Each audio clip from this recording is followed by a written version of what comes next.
Welcome to the spine-tingling world of our unholy tales, where fear takes its darkest form and every shadow holds a chilling secret. We are your guides through the twisted and nightmarish tales that will keep you on the edge of your seat, clutching your pillow for dear life. Get ready to embark on a journey into the abyss of your deepest fears as we explore the realms of the supernatural, the macabre, and the unknown. It was a cold, drizzly night when I first picked her up.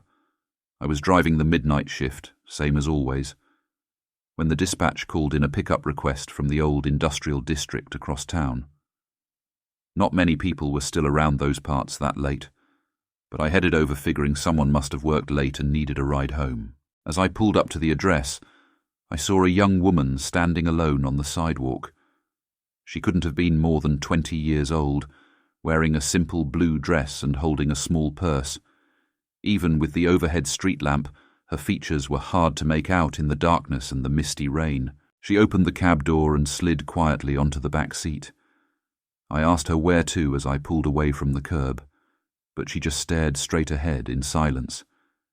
Maybe she was too tired or preoccupied to talk, I figured. After a moment, I asked again for her destination.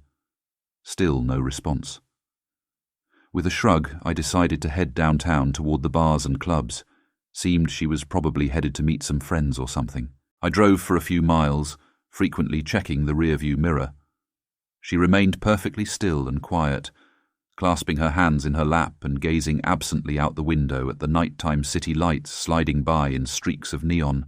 As we neared a row of popular nightclubs, I cleared my throat and asked one more time where I could drop her off. She slowly turned her head then, and I met her eyes for the first time in the mirror. There was something strange and unsettling in that look, although I couldn't quite place it. Her eyes themselves seemed unnaturally dark, almost black. She opened her mouth slightly as if to speak, but no words came out. Then she simply turned back to stare out into the night again. I felt the hairs on my neck bristle as a cold shiver ran down my spine.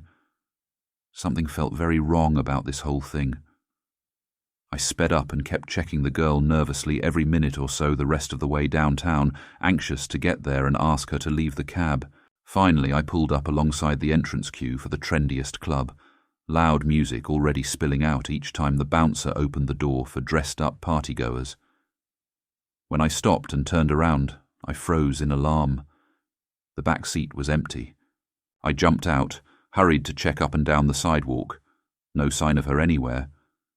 She couldn't have just disappeared into thin air, I thought frantically. I ended up asking the club bouncer if he'd seen a young woman in a blue dress, but he said he hadn't noticed anyone matching that description. Uneasily, I got back into the taxi and pulled away, more puzzled by the minute. As I aimlessly turned down one shadowy side street after another, I gradually convinced myself it had to be some kind of prank. Maybe she'd slipped out so quickly when I wasn't looking just to mess with me. But the memory of her empty black gaze still lingered, needling the back of my mind. Over the next week, I tried to shrug off the bizarre experience. I made my usual rounds downtown, to the airport, the train station, ferrying all manner of weary travellers about the city overnight. Everything seemed normal until Tuesday rolled around again. I got another request to the old industrial zone around midnight. With growing trepidation, I navigated the virtually deserted streets across town, my pulse inexplicably quickening as I pulled up once more along the curb where ghostly girl had first appeared. And there she was again. Same long dark hair, pale skin, simple blue dress. Before I could say a word, she opened the door and got silently into the cab, settling with clasped hands onto the seat behind me. I didn't know what to think. Against my better instincts, I found myself heading downtown again just as before. Sure enough, when I finally pulled over 10 minutes later outside the same crowded nightclub, the back seat sat conspicuously empty once more. This routine continued week after week, always starting shortly before midnight on Tuesdays. The girl would emerge under the lonely street lamp near the abandoned warehouses to hitch an eerie ride toward the downtown nightlife hub. only to vanish mysteriously midway there. Sometimes she would meet my gaze in the mirror with those depthless black eyes, and I'd feel my blood turn to ice. But just as often, she simply faded away like a ghost when I wasn't looking. Eventually, I got used to the Tuesday night passenger nobody else could see. But one night, she unexpectedly spoke up as we were crossing a bridge near the entertainment district. In a thin whisper, I heard her give an address that led toward the maze of old houses and apartment buildings west of downtown instead. I followed her directions wordlessly through dim, cramped streets toward an area I wasn't very familiar with. As we turned down a particularly narrow alley, the cab's headlights fell on the pale young woman in the rearview mirror once more. This time, when our eyes met, I noticed dark bruises circling her neck, like strangulation marks. My chest clenched in fear, but just then she asked me to stop in front of a small house squeezed tightly between two others, all with peeling paint and overgrown weeds out front. When I turned around, she was already gone. I sat there, engine idling uneasily in the darkness, as I tried to understand what I was dealing with. Had she died back there on that bridge years ago? Was I ferrying some poor soul who could never rest each week toward her final, unwanted destination? As I was lost, puzzling over her cryptic existence, an old man emerged from the house, shuffling slowly toward my cab. I quickly started to pull away, when the passenger door unexpectedly opened again. The man got in beside me with some difficulty. His rheumy eyes were rimmed red, and his wrinkled face etched with profound sadness. In a quavering voice, he gave me his destination, an address clear across the city that I instantly recognized. It was the exact spot where I always picked the ghostly young woman up each week. Mystified, I drove the elderly passenger back downtown in ponderous silence. He never spoke another word, only stared mournfully out at the passing night scenes.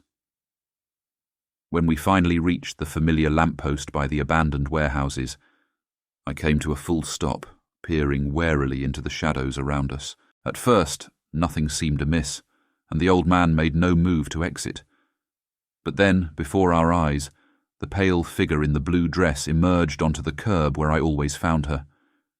She raised her black, depthless eyes to meet mine for an endless moment. Then she turned slowly and faded back into the darkness.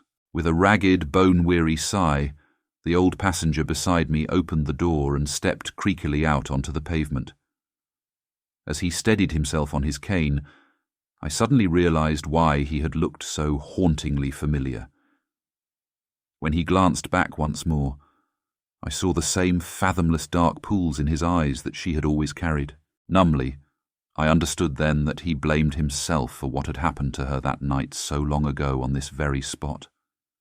His grief and remorse had somehow kept her spirit tied to the mortal world all this time, endlessly trying to make her way downtown toward the light and laughter she'd lost. And he had condemned himself to reliving that painful ritual as penance, accompanying her on her ghostly route week after week. As the old man hobbled slowly away and faded into the shadows, I knew I would likely see them both again next Tuesday. The thought chilled me deep inside, but also kindled a faint sense of hope. Perhaps the long years of pain for both tortured souls would finally find solace one midnight to come. With that slender possibility glowing softly in mind, like a lone candle against the darkness, I put the taxi into gear once more and left the shadows behind for the refuge of the living city.